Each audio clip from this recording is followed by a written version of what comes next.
Добрый день, в эфире One Click Live. Сегодня мы разговариваем с замминистра ЖКХ и энергетики Виктором Дмитриевичем Романовым по теме начала отопительного сезона в Якутии. Виктор Дмитриевич, первый вопрос. Скажите, пожалуйста, насколько сейчас районы Якутии готовы все-таки к отопительному сезону и все ли работы у нас проведены? Так, для того, чтобы надежно пройти отопительный сезон, в текущем году подлежит подготовке порядка 1191 котельной, более 4000 километров тепловых сетей, порядка 1500 сетей водоснабжения и порядка 800 километров сетей канализации. Из них на сегодня готовы к запуску 90% котельных, это порядка 1076 котельных. Также высокую готовность более 90% имеют сети теплоснабжения. Сети водоснабжения и водоотведения, они имеют практически 100% готовность, там 97-98%. Отопительный сезон уже запущен в 17 районах республики на текущий момент. В городе Якутске с 1 сентября социальные учреждения начали работать, отапливаться, и жилфонд планируется подключить 7 сентября. А вот как раз таки переходя к теме о отстающих районах, какие в этих районах у нас есть проблемы по запуску отопительного сезона и с чем они связаны? Таких критических отставаний на сегодня нет. В принципе, работа ведется, и вот таких отстающих на сегодня нет. Вот вы сказали, что у нас, получается, запущено 17 районов, а остальная половина у нас когда будет запускаться? Остальная половина запускается в соответствии с установленными требованиями, которые предполагают запуск отопления, если будет среднесуточная температура ниже 8 градусов в течение 5 дней. И также решениями муниципальных образований они принимают свои решения о запуске отопительного сезона. В среднем у нас в течение сентября все муниципальные образования переходят на отопительный сезон. И говоря по организациям, все ли организации получили паспорта готовности к отопительному сезону? На сегодня приказом Минэнерго установлен порядок выдачи паспортов готовности, и он предусматривает трехэтапную выдачу. Это получается 15 сентября для потребителей, до 1 октября это получается для организаций коммунального комплекса, и до 15 октября это у нас предприятиям, то есть не до 15 октября, а до 15 ноября это муниципальным образованием даются паспорта готовности. На сегодня, если мы говорим о потребителях, о готовности выданных паспортах потребителям, то это 87% готовности. И если мы смотрим пример прошлого года, то из 45 паспортов для муниципальных образований, это 36 районов и 2 городских округа, имеется в виду в том числе районные и городские округа, и плюс еще 9 городов подлежат получению паспортов готовности. В прошлом году получили 44. То есть один у нас Вилюйский район не смог получить, но мы в текущем году также планируем такой же результат, как минимум 44. И наши пользователи задают такой вопрос: как можно избежать отключения воды в период межсезонья, когда идет, получается, промывка труб, сетей? Такое вообще возможно, чтобы вода не отключалась, или это обязательный процесс? Для того, чтобы подготовить сети, они обязательно подлежат промывке, ремонту, то есть ремонтный участок, он уже определяется в начале года, когда формируется ремонтная программа предприятия, и уже предприятие к лету готово и знает, какие участки они подлежат ремонту, замене. Но при проведении ремонтных работ и промывки отключение, оно необходимое мероприятие.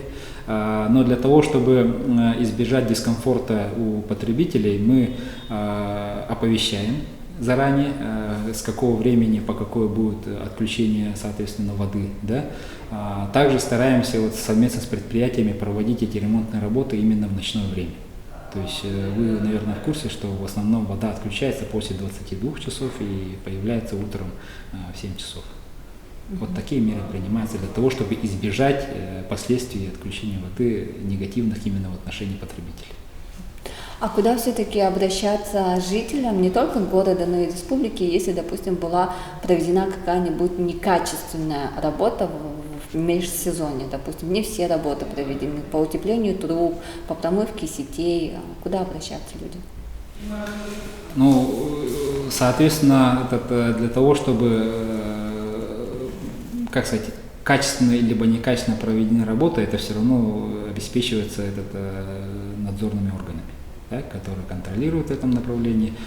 И население, если оно просто вот визуально видит, да, что трубы не готовы и так далее, они могут обратиться в любые органы. Это местное самоуправление согласно полномочиям, да, это они должны принять соответствующие меры по обеспечению теплом, водой и так далее.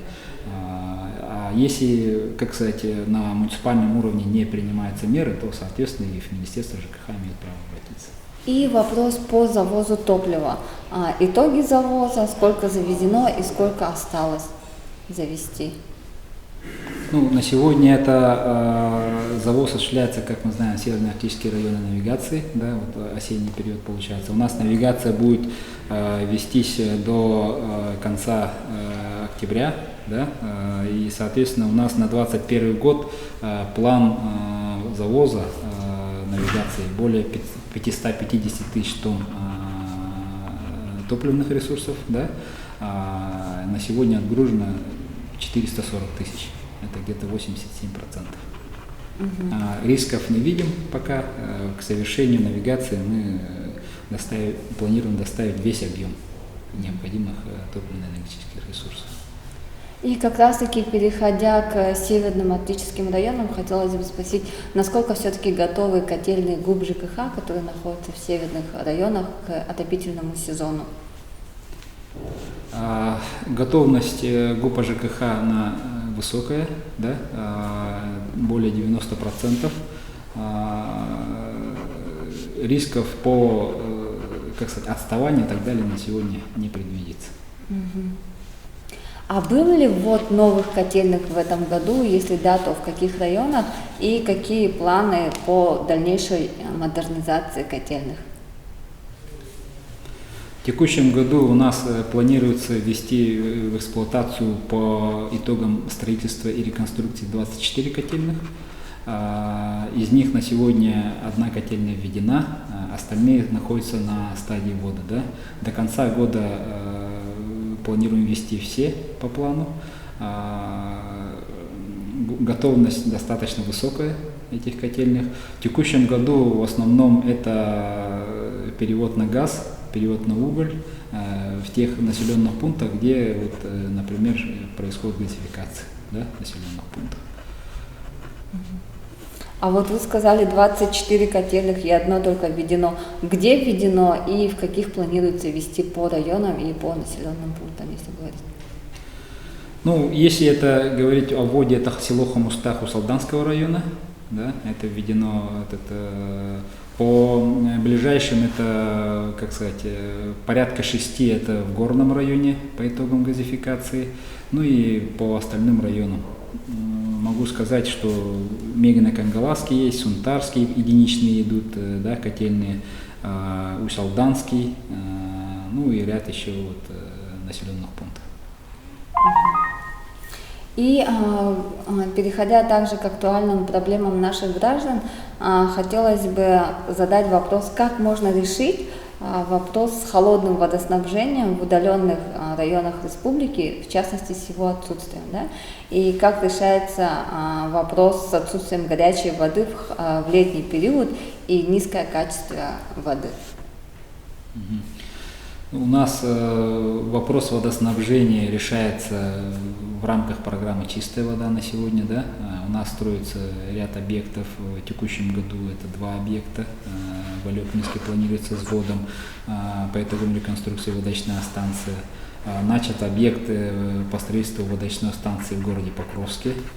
В следующем году планируется к началу реализации это Верхневилюйск, Андреевская сети водоснабжения.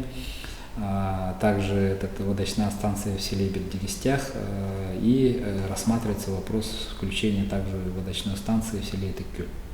Так, это только вот начало реализации программы. До завершения программы, до 2024 года, мы должны реализовать таких проектов порядка 54. Да? В том числе вот северные арктические районы. Естественно, это то, что касается холодной воды. Так?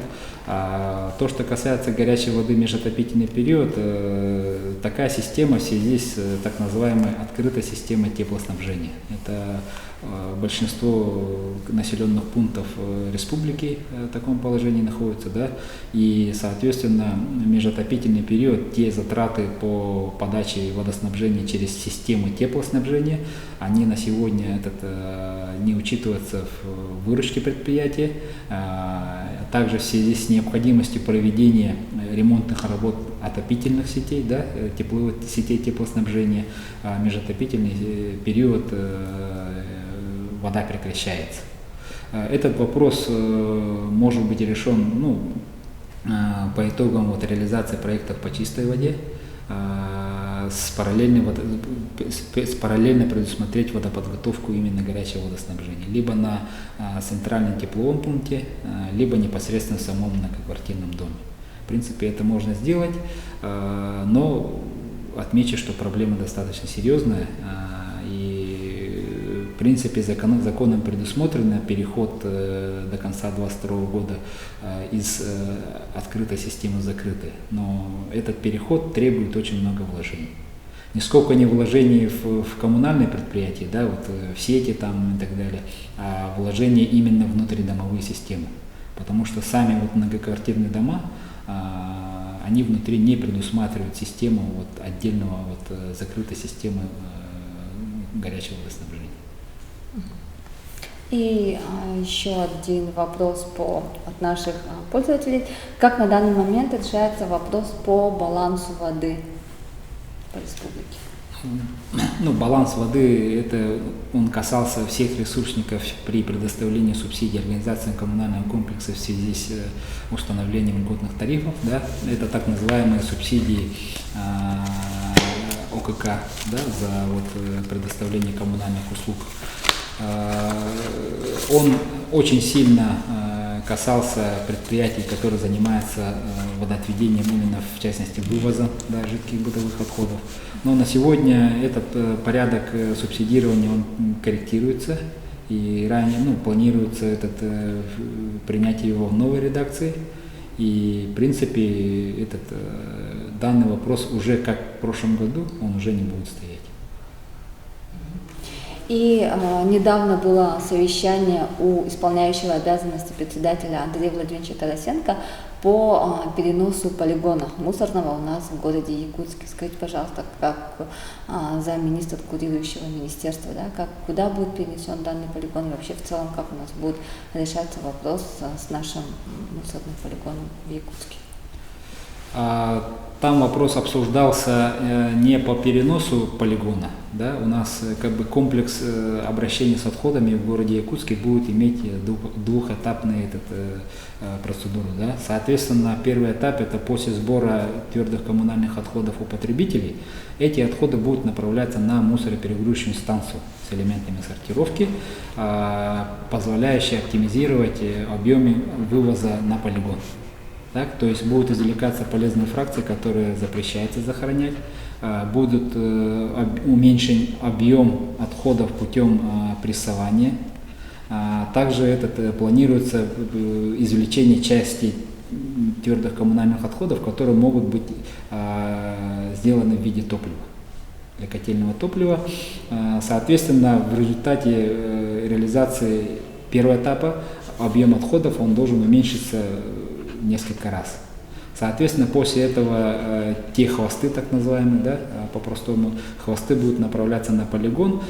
Полигон планируется строить на 27-м километре Вилюйского тракта, и направление этих хвостов будет осуществляться уже спрессованными бункеровозами, крюковыми-подъемниками, да, которые будут возить уже, достаточно большие объемы этих хвостов. Соответственно, до 27 километра вот мусоровозки, которые на сегодня собирают мусор по городу, они уже не будут ездить до 27 километра. Именно вот у исполняющей обязанности председателя правительства Андрея Владимировича Тарасенко обсуждался вопрос переноса размещения мусороперегрузочных станций. Соответственно, вот как вы помните, ранее концессия была, да, на данном участке, и на сегодня планировалось также разместить этот объект на ранее определенном согласно генеральному плану города Якутска. Но с учетом вот позиции исполняющей обязанности председателя, а также в связи с, как сказать, ну, более-менее таким вот комфортным расположением земельного участка, мы на сегодня определили уже вот, как сказать, участок, который расположен рядом с ЕГРС-2. Ну, недалеко, можно сказать, с правой стороны на выезде вверх на сопку. То есть тот объем отходов города Якутска будет направляться туда и будет обрабатываться. После обработки будет идти на захоронение.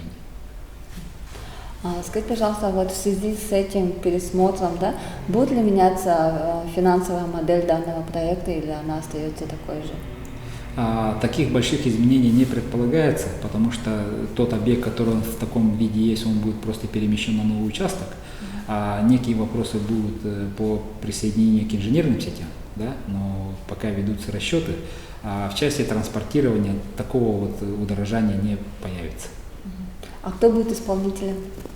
Исполнителем проекта полигона Да. является на сегодня этот ГУП ЖКХ. Утверждена соответствующая программа по строительству этого объекта, да.